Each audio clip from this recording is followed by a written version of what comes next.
legislation and regulatory changes in Egypt are set to unleash a surge in new fintech investments and change the way the country's largely unbanked citizens do business, industry players say.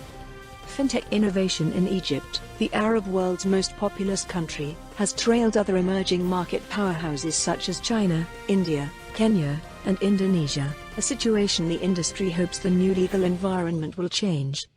One innovator is MNTNV, a microfinance lending and payments company with more than 1 million active customers and a 21.7% market share. It has just completed a share swap to take over fintech company Holland Incorporated. Munir Nokla, a co-founder of both firms, told Reuters. The deal had not previously been reported.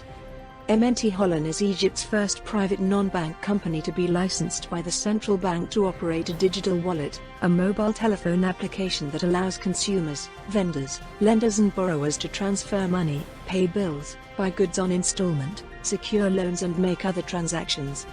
MNT is marrying its large base of unbanked users with electronic technology, hoping to place itself at the forefront of a digital transformation. What we're going to do will be revolutionary, I believe. We have the reach, the technology and the capacity to scale, said Nokla, who created the first of a series of startups in 2010. MNT has attracted $50 million from venture capital funds and other investors, and hopes to raise more capital soon. MNT will also leverage more than 100 warehouses and distribution points it has around Egypt and a fleet of vehicles to deliver products ordered online the same day. Private investors have been reluctant to put money in Egypt in recent years due to an expansion of state ownership in the economy, and it remains to be seen how keen fintech investors will be. In September, the government passed a new law governing the central bank with provisions allowing it to give out banking licenses to fintech firms, said Mohammed Essam, a fintech specialist at the law office of Matuk, Bassani, and Henawi. A second law for the Financial Regulatory Authority (FRA) and governing non-banking fintech such as nanofinance, consumer tech and insurance tech is in Parliament and due to be finalized in the coming months. Suddenly in 2 years we have the new central bank law, regulations for wallets, and soon the FRA law, Essam said. We believe that within the next few months or couple of years we will see a big bang in fintech.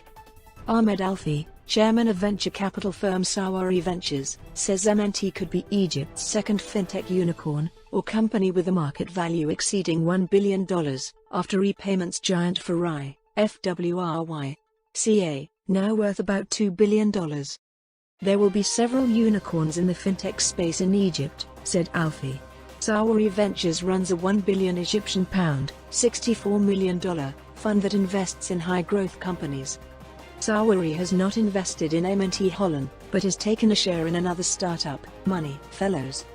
Money Fellows has been digitizing a traditional system where friends and acquaintances regularly pay into a fund and distribute the proceeds in turns to help members make big purchases, a system known in Egyptian Arabic as a gamia. Established in Egypt in 2018, Money Fellows now has 1.5 million users and has raised capital of $11 million.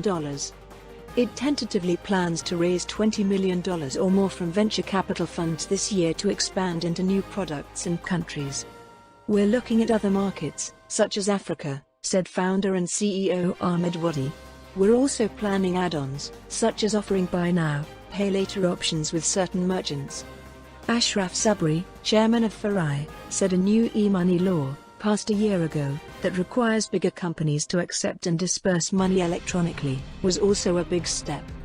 The law will come into force in September, he said.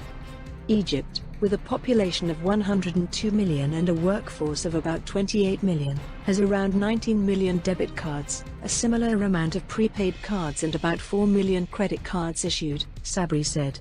They are often used only for withdrawing cash, but with 25 to 30 million people owning smartphones the country is primed for electronic banking to take off, he added. Farai over the last 2 months raised 400 million Egyptian pounds in a capital increase,